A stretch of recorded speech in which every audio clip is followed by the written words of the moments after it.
Just like DayZ, either a gun jam or you're out of ammo when you need it. It's okay, I'll get you next time. Alright guys, these videos are going to be about building a DayZ server. From the basics all the way to it is today in its current state.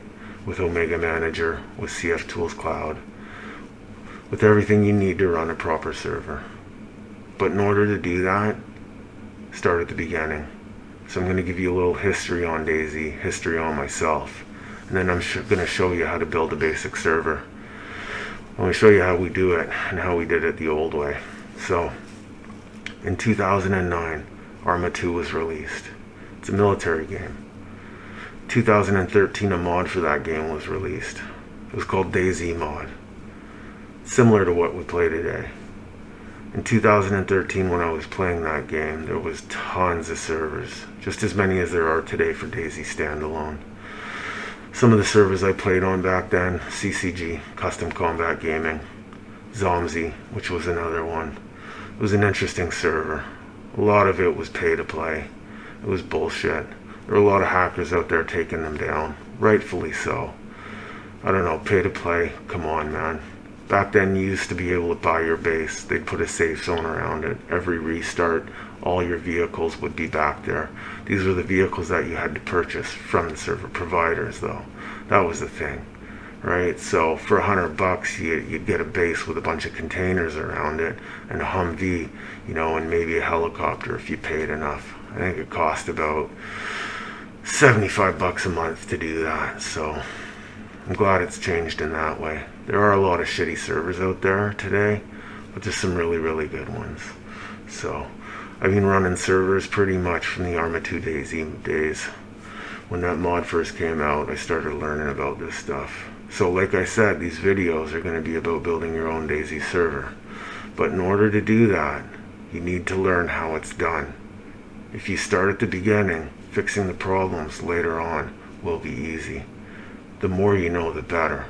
So we're going to start from the beginning. I'm going to show you how to build a simple server. Okay, so today will be about building that simple server, putting 2 mods on it, running the server, having it run locally. And then the next following video will be about port forwarding, adding more mods so you can actively put your server out there. A lot of people say there's too many servers out there today. Are there? Yeah, there's way too many. So why am I doing this? Because I love the game. Learn how to build a server, get good at it. If people like your server, they'll play on it. There's servers out there with 100+ people on it. The people that get mad about there being too many servers are most likely the people who build servers and can't keep players on it. We have 3 servers going right now. I have a Chernaris, Banoff, and Namalsk. At our highest point, I think we've had 40 players on each server. You know, we just we had it rented on a dedicated server. I won't say the name of that provider, but it cost us almost $300 a month to run that server. After doing that for well over a year and a half, I had to take it down. Servers came down for a little over a month. I had to revisit the idea of DayZ, along with admins, co-owners, and things like that. It's important that your vision for DayZ meets the people that you work with. It's hard. You need to know and trust those people. And they'll do some stupid shit. I've gone through quite a few admins trying to find the right ones to do the job, right? And it becomes more of a family than anything else. Regardless of who they are, if you want, and if this is why you're doing it. Like I run DayZ servers, like I said, because I love the game. And I want to give players the best experience they can have. So, you gotta watch the people that work with you.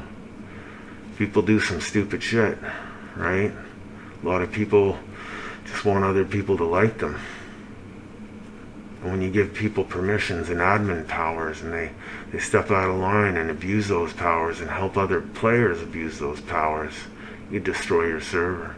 I think right now we're back up to 10 players on each, right? So a shutdown for a month killed our player base. They're starting to come back now because they like DeathRow servers.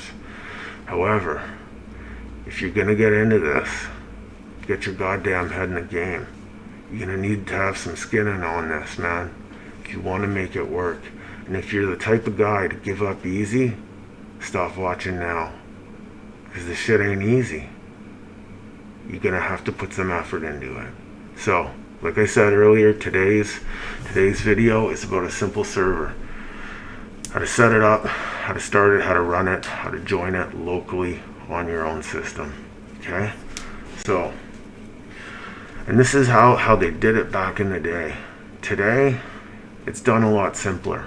Omega Manager, CF Tools Cloud, shit like that.